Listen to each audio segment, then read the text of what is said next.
आजकल जमाना बदल गया है। अब लोगों को पार्टनर्स सिर्फ किस्मत से नहीं बल्कि मोबाइल फोन एप्लीकेशन से भी मिलते हैं।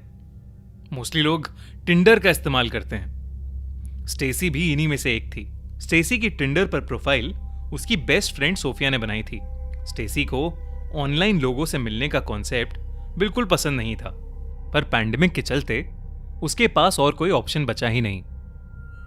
ऐसे ही एक रात अपने ऑफिस का काम खत्म करके स्टेसी अपने काउच पर बैठे फोन चला रही थी। तभी उसके फोन पर टिंडर की एक नोटिफिकेशन आई। You have matched with Victor. Stacy की प्रोफाइल विक्टर नाम के एक लड़के से मैच हो गई थी। स्टेसी ने इंस्टेंटली उस नोटिफिकेशन पर टैप किया और विक्टर की प्रोफाइल को देखने लगी। इसी दौरान स्टेसी को विक्टर से एक छोटा सा मैसेज आया, हाय। विक्टर की प्रोफाइल स्टेसी को काफी अट्रैक्टिव लगी। स्टेसी ने विक्टर को वापस रिप्लाई किया और ऐसे ही टेक्स्ट पर उनका बातें करना शुरू हो गया। स्टेसी को विक्टर के साथ हो रही कन्वर्सेशंस काफी इंटरेस्टिंग लगने लगी। करीबन 1 घंटा बात करने के बाद विक्टर ने स्टेसी से पूछा, क्या तुम मेरे साथ डेट पर चलोगी? स्टेसी भी इंटरेस्टेड थी तो उसने भी हां कह दिया। इस पर विक्टर का एक और मैसेज आया, क्यों ना अभी चला जाए डेट पर। एक्चुअली रात के 3 बज रहे थे तो स्टेसी ने मजाक समझकर मजाक में ही उसका रिप्लाई दे दिया। स्टेसी ने लिखा, क्यों नहीं। लेकिन उसके बाद जो हुआ वो बिल्कुल भी मजाकिया नहीं था। स्टेसी के मैसेज करते ही विक्टर ऑफलाइन हो गया और तभी एकदम से स्टेसी के दरवाजे पर खटखट हुई। इतनी देर रात दरवाजे पर खटखट सुनकर स्टेसी एकदम से शॉक हो गई थी। स्टेसी ने दरवाजे के पीप होल से देखा तो उसे कोई दिखाई नहीं दिया। दरवाजा खोलकर देखने पर भी वहां कोई नहीं था।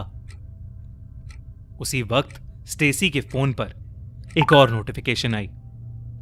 विक्टर का मैसेज था जिसमें उसने लिखा था, तुम अपनी इस ब्लैक ड्रेस में काफी अच्छी लग रही हो।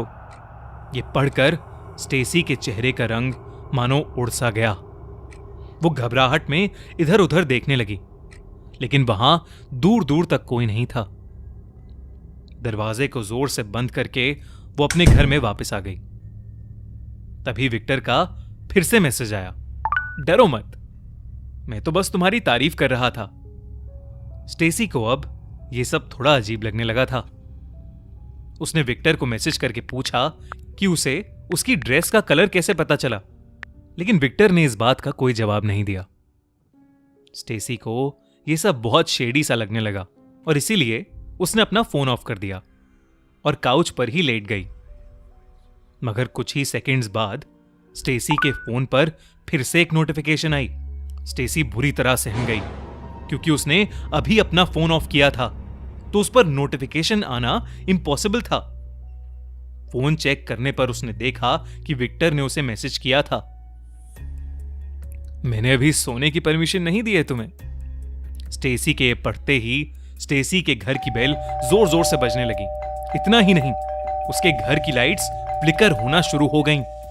स्टेसी अपने कान पर हाथ रखकर दरवाजे की तरफ जा रही थी कि एकदम से सन्नाटा हो गया और स्टेसी को फिर से एक मैसेज आया, मुझे लगता है कि शायद हम दोनों एक दूसरे के लिए बने हैं। विक्टर का यह मैसेज पढ़कर स्टेसी का घबराहट के मारे रोना निकल गया और उसने विक्टर से पूछा कि आखिर विक्टर ऐसा क्यों कर रहा है और वो आखिरकार है कौन।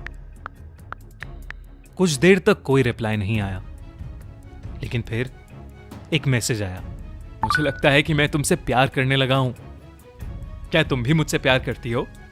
ये सब पढ़कर स्टेसी की हालत और खराब हो रही थी। वो बस फोन फेंक के रोने लगी कि तभी उसकी गर्दन पर उसे 2 हाथ महसूस हुए जो उसका गला दबा रहे थे। तभी स्टेसी का फोन एक के बाद एक आने वाली नोटिफिकेशंस की साउंड से बजने लगा। विक्टर के मैसेजेस अभी भी आ रहे थे, बेबी बोलो ना कि तुम मुझसे प्यार करती हो। कोई काला साया अभी भी स्टेसी का गला जोर से दबा रहा था और अब उसको सांस लेने में तकलीफ हो रही थी। स्टेसी की आंखों के आगे अंधेरा छाने लगा और बचने का शायद और कोई रास्ता ही नहीं बचा था। इसलिए स्टेसी ने अपनी घुटी हुई आवाज से कहा, आई लव यू टू। और अचानक उसकी गर्दन पर से वो दोनों हाथ उठ गए। विक्टर का मैसेज आया, तुम अब मेरी हो, हमेशा मेरी ही रहोगी। चलो अब जल्दी से जाकर तैयार हो जाओ, हमें बाहर भी तो जाना है।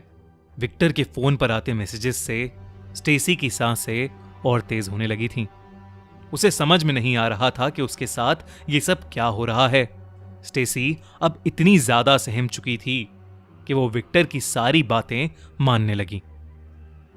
विक्टर की विशेष को मना करने पर शायद उसकी जान को खतरा था, इसलिए वो विक्टर के कहने पर तैयार होने अंदर अपने रूम में चली गई और उसने तभी छुपके से टेक्स्ट मैसेज के थ्रू अपनी फ्रेंड सोफिया को सब कुछ बता दिया। जब स्टेसी अपने कपड़े चेंज कर रही थी तो विक्टर का फिर से एक मैसेज आया। उसमें लिखा था, बेबी अपने सारे कपड़े उतारो ना। ये देखकर स्टेसी बहुत ज्यादा डर गई।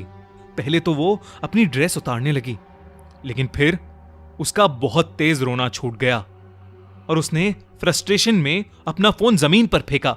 उसका फोन अब जमीन पर गिरकर टूट चुका था। स्टेसी बेहद डरी हुई सोफे पर बैठी सोफी के आने का वेट करने लगी। करीबन 5 मिनट के बाद ही स्टेसी की डोरबेल बजी। स्टेसी दौड़कर डोर पर गई, ये सोचकर कि डोर की अगली तरफ सोफिया होगी, पर डोर खोलने पर उसे फिर से कोई भी दिखाई नहीं दिया। स्टेसी और ज्यादा सहम गई और तभी उसके टूटे फोन के स्पीकर से एक आवाज आई, बेबी तुम मेरे प्यार से नहीं भाग सकती, लेकिन तुम जो कर रही हो उसके लिए तुम्हें सजा मिलेगी। इतना कहने के बाद वो आवाज बंद हो गई। स्टेसी को बहुत डर लग रहा था कि तभी फिर से एक काला साया उसकी तरफ आया और उसका गला दबाने लगा। लेकिन उसी वक्त सोफिया भी उसके घर पहुंच गई थी और वो घर के खुले दरवाजे से अंदर आ गई। उसने देखा कि स्टेसी खुद का गला दबा रही है। सोफिया जैसे ही उसके पास गई, स्टेसी वहीं बेहोश हो गई। सोफिया ने उसे पानी पिलाया और स्टेसी उसके गले लगकर रोने लगी।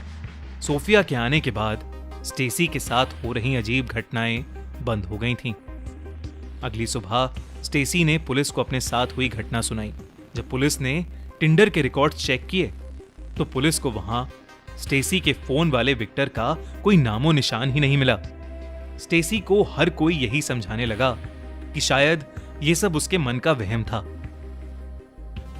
पर सिर्फ स्टेसी जानती थी कि जो कुछ भी उस रात उसके साथ हुआ वो सब सच था। स्टेसी अब थेरेपी में है। उसके मन का डर न जाने कब निकलेगा। स्टेसी ने अपना घर बदल लिया है। अब वो अपने माँ बाप के साथ ही रहती है और बस रोज ये प्रे करती है कि उसके फोन पर विक्टर नाम फिर से ना दिखे। आपको क्या लगता है, क्या विक्टर सच में था? क्या ये सब सिर्फ स्टेसी की कोई मेंटल कंडीशन थी? जो भी था बड़ा स्कैरी। क्यों? अगर आप हमारी बात से अग्री करते हैं और अगर आपको ये कहानी अच्छी लगी तो हमारा चैनल खूनी मंडे जरूर से सब्सक्राइब कर लीजिए और सुनते रहिए ऐसी ही हिला देने वाली, खतरनाक, दिल दहला देने वाली हॉरर स्टोरीज।